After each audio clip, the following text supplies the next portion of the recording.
propose to do is, we'll indicate what the broad parameters of our intervention in this matter consists of. We'll just pronounce it very shortly. For one thing, Mr. Sibal, we are very, very concerned. Let not the power of the state of West Bengal be unleashed on peaceful protesters. Well, I give to your, we have videos of all that happened. People, whether they are doctors, civil society, lawyers, people who are protesting, so long as there's no act of destruction of. We have videos. We agree. Let there not be the power of the state unleashed Agree. on peaceful protection. Well, I agree, and that has not happened. 1 second. We have videos which we have placed, which we'll place before your lordship. And what happens is political parties get into the act, and this is what happens. People who are taking to the media to communicate their views, yes, let us deal with them with a great deal of. I agree. It's a time of national catharsis. Look at the girl, don't be in denial. Now, for example, they say pelvic and collarbone was broken. False. Postmortem doesn't say that. Lordship, state and the center, they'll keep arguing. CBI is investigating it. Yes. We will ask for a report from the CBI. Now, what we propose is, Just 1 second. Just 1 second. This must stop. We are in charge of the proceeding. We have heard Mr. Solicitor. We have heard Mr. Sibal. If we start hearing all the interveners, there'll be no end to it. Lordship, Please have some patience. We are going to now tell you what we are proposing to do. We are not disposing of the case, but let's allow us to at least pronounce what we intend to do. All right. Well, this is the list of acts. Would your lordship just on 9 August 2024, a 31-year-old postgraduate doctor at R.G. Kar Medical College Hospital, Kolkata, who was in a 36-hour duty shift, was raped and murdered inside the seminar room of the hospital. As horrific details have emerged in the course of media reportage, the brutality of the sexual assault and the nature of the crime have shocked the conscience of the nation. The name and graphic images of the deceased have been widely circulated on social media without regard to her privacy or dignity. Writ petitions were instituted before the Calcutta High Court seeking, among other things, a court-monitored investigation of the crime and the conduct of the hospital authorities, including the role of the principal of the medical college and other officials by a special team of investigating officers. It has been alleged that the parents of the deceased were initially informed that their daughter had committed suicide. They were permitted to see the dead body after several hours, and a first information report in regard to the murder was registered belatedly by the police after several hours.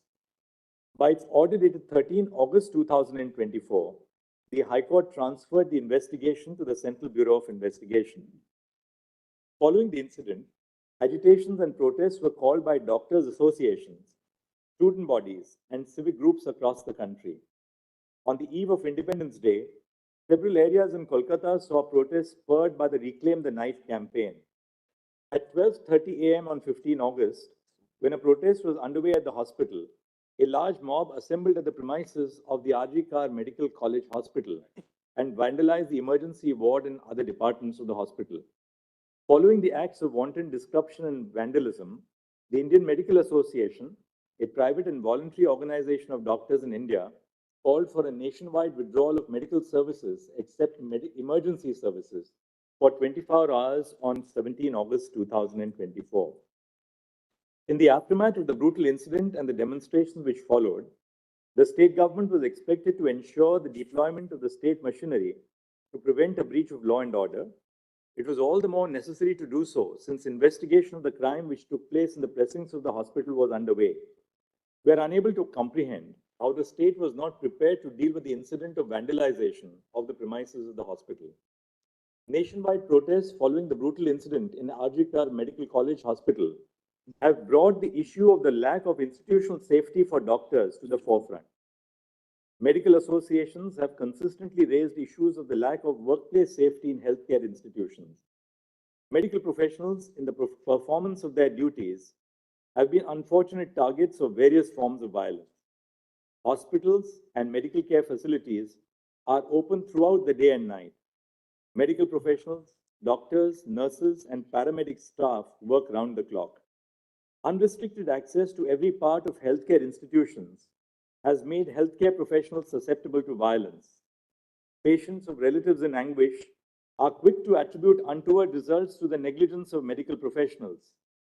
Such allegations are immediately followed by violence against medical professionals. In May 2024, two on-duty doctors were allegedly attacked by relatives of a patient who died during treatment in a hospital in West Bengal. In another incident in May 2024 in Bihar, following the death of a 25-year-old pregnant patient, a nurse was allegedly pushed off the first floor of the building by the kin of the patient. In August 2024, a final year resident in a hospital in Hyderabad was allegedly assaulted by a patient's attendants after the patient died due to medical conditions. These incidents of violence are a few among the many that have been unleashed against members of the medical community in the recent past. They are portents of a systemic failure to protect doctors, nurses, and paramedical staff in the confines of hospitals.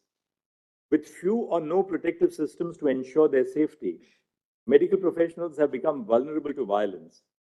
With the involvement of systemic issues for healthcare across the nation, this court has had to intervene. Women are at particular risk of sexual and non-sexual violence in these settings. Due to ingrained patriarchal attitudes and biases, relatives of patients are more likely to challenge women medical professionals. In addition to this, female medical professionals also face different forms of sexual violence at the workplace by colleagues, seniors, and persons in authority. Sexual violence has had its origins even within the institution, the case of Aruna Shanbag being a case in point. There is a hierarchy within medical colleges, and the career advancement and academic degrees of young professionals are capable of being affected by those in the upper echelons. The lack of institutional safety norms at medical establishments against both violence and sexual violence against medical professionals is a matter of serious concern. While gendered violence is the source of more malevolent manifestations of the structural deficiencies in public health institutions, the lack of safety is of concern to all medical professionals. Preserving safe conditions of work is central to realizing equality of opportunity to every working professional. This is not just a matter of protecting doctors. Their safety and well-being as health providers is a matter of national interest. As more and more women join the workforce in cutting-edge areas of knowledge and science, the nation has a vital stake in ensuring safe and dignified conditions of work. The constitutional value of equality demands nothing else and will not brook compromises on the health, well-being, and safety of those who provide health care to others. The nation cannot await another rape or murder for real changes on the ground. Several states, such as Maharashtra, Kerala, Karnataka, Telangana, West Bengal, Andhra Pradesh, and Tamil Nadu, have enacted legislation to protect healthcare service professionals from violence and damage to property. All these enactments prohibit any act of violence against medical professionals. The offense is non-bailable and punishable with 3 years of imprisonment. However, these enactments do not address the institutional and systemic causes that underlie the problem. An enhanced punishment without improving institutional safety standards falls short of addressing the problem effectively. We have attempted to flag here the ground reality indicating the lack of institutional safety standards in healthcare institutions. A non-exhaustive formulation is set out below. A. Medical professionals who are posted for night duties are not provided adequate resting spaces. More often, doctors rest in the patient's room or in available public spaces. Duty rooms are scant. Separate duty rooms for male and female medical professionals are conspicuous by their absence in most healthcare establishments. B. Interns, residents, and senior residents are made to perform 36-hour shifts in conditions where even basic needs of sanitation, nutrition, hygiene, and rest are lacking. There is an absence of uniformity in terms of a standard national protocol. The fear of retribution prevents most healthcare professionals from questioning the absence of facilities for basic well-being. C. Lack of security personnel in medical care units is more of a norm than an exception. More often than not, medical professionals, which includes young resident doctors,